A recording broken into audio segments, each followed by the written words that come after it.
Hey, what's up, guys? It's me again. So today, I'm gonna be talking about what it means to be an indigo or an indigo child or an adult. So people ask me, um, what was an indigo? Because I would always say, "Oh, I'm an indigo child," and they always wanted to know and they were curious. And also because I have indigo in my YouTube name. So, indigo children came here to Earth to pretty much help change the planet. They were um, mainly born between, I think, like 1970 and 1995, where there was like the 80% of indigo children were born. You know, indigo children, they're believed to be able to have a like they possess special, unusual, and sometimes supernatural traits and abilities. So meaning that they might be able to um, like master psychic abilities, quicker than most people, or they'd be born with it, and it'd be something that they didn't really have to try hard to, achieve. So I'm gonna just give some information on how to know if you're an indigo child. So let's get into it. So first of all, um, I didn't know what an indigo child was until recently because I watched the video and I was like, man, a lot of this stuff applies to me. Like growing up when I was younger, I was able to bond easily with nature and animals. I've always loved animals. I actually used to have a neighbor that had this cat, and all the time I'd go outside and play with this cat. And one day, she moved out, and I didn't have, um, that friendship with that cat anymore because he was gone. But anyways, also too throughout my life I had multiple dogs. I've always been close to all my dogs. I just pretty much love any type of animal.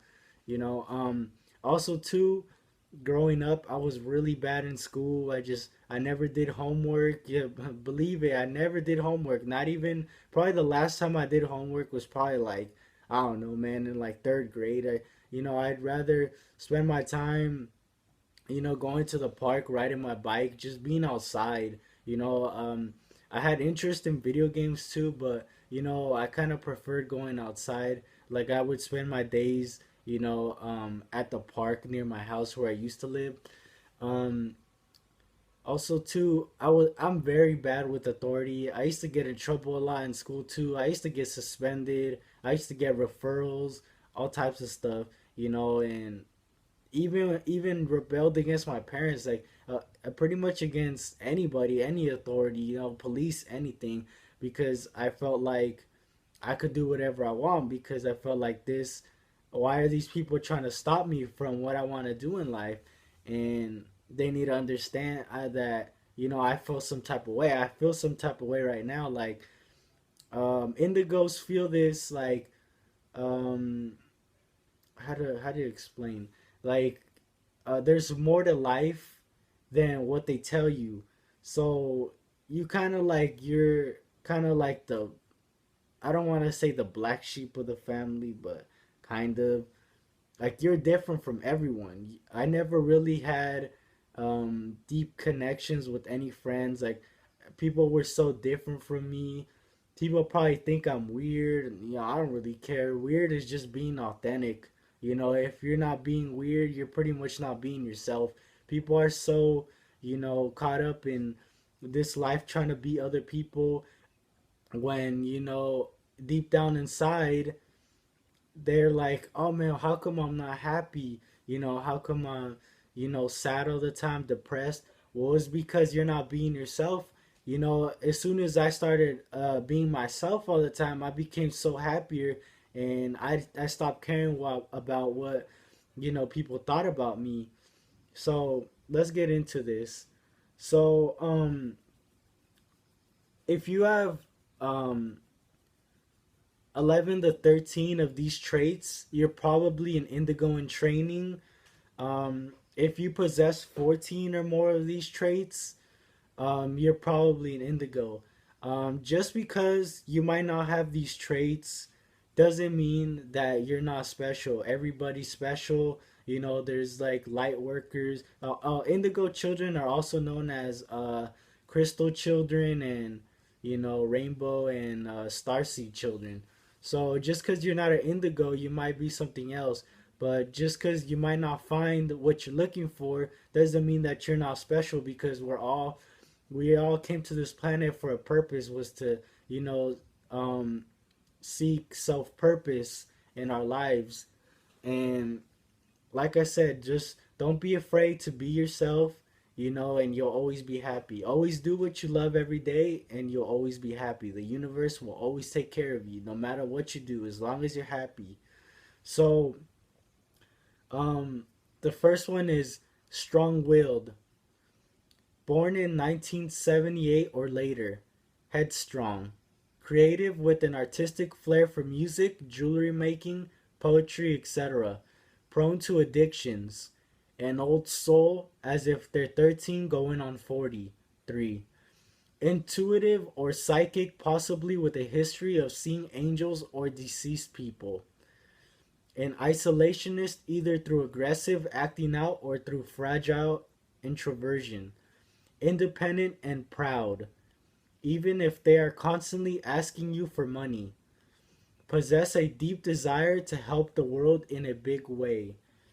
Wavers between low self esteem and grandiosity. Bores easily. Has probably been diagnosed as having ADD or ADHD. Prone to insomnia, restless nights, nightmares, or difficulty, fear of falling asleep. Has a history of depression or even suicidal thoughts or attempts. Has a looks for real, deep, and lasting friendships. Easily bonds with plants and animals.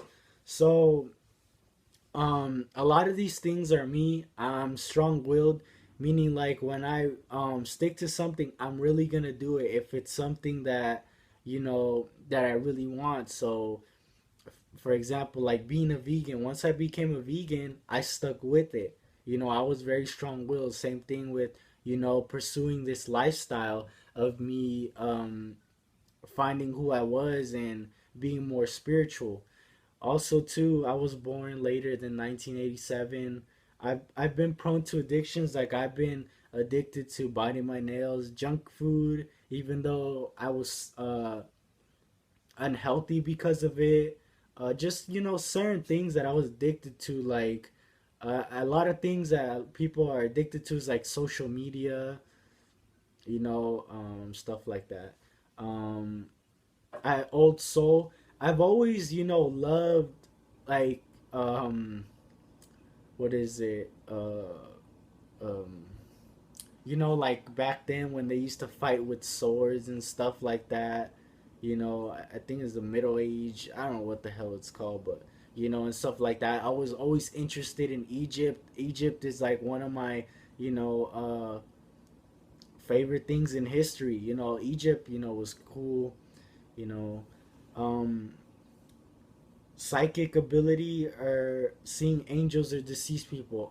Actually, after my mom passed away, I actually saw her, which kind of freaked me out. And that night, I actually had to sleep with my dad because I was kind of like, you know, kind of spooked. You know, also too, I've been able to hear, or when when I was growing up, I was able to hear voices sometimes. Sometimes it was whispering. Sometimes someone said my name or said something, and I would ask somebody, "Did you hear that?" You know, and they'll be like, "No, I didn't hear that." And I always thought maybe it was in my head or something, but now to think about it, you know, it really wasn't. It was actually something real. Um, Also, too, isolated or probably antisocial. I'm kind of antisocial towards a lot of people because I'm not interested in the things they're interested in. Like, I'm way different. So sometimes I'd rather be by myself. Or if I could find another Indigo, we'd bond really easily. Um, I've always been independent and proud, even though maybe I didn't have money. You know, that's just how I see myself. Um, I actually possess a big desire to change the world. I actually want to help people in need. I actually want to, make the world a better place. That started with me being a vegan because being a vegan, you're not contributing to the suffering of animals, and you're showing people that you know being a vegan doesn't mean that you have to um, eat certain things. Like being a vegan, you could still eat a lot of the same things. There's ways like you could eat, I don't know, vegan cheeseburgers or vegan hot dogs. I don't know. Um, what else is there? Low self esteem. Yeah, I had low self esteem. I always thought people were better than me because I was always different, and how you're supposed to be in society. That really wasn't me. So I kind of had low self esteem growing up. I really bore easily. I'll be watching like TV and shows and stuff, and I'll just get bored. Even doing simple things, I just get bored, and I don't know.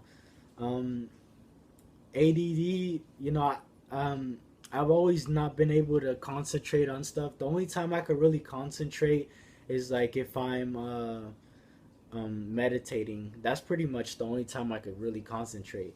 Um, I didn't have insomnia. I had nightmares a lot growing up. I never had fear of falling asleep. I had depression only because I didn't really know who I was. I was still trying to find myself. Um, yeah, and I also too I looked for real deep, lasting friendships, but I couldn't really find it. Only maybe with a couple people, but then like I don't know, it just went away. So maybe it wasn't lasting friendship.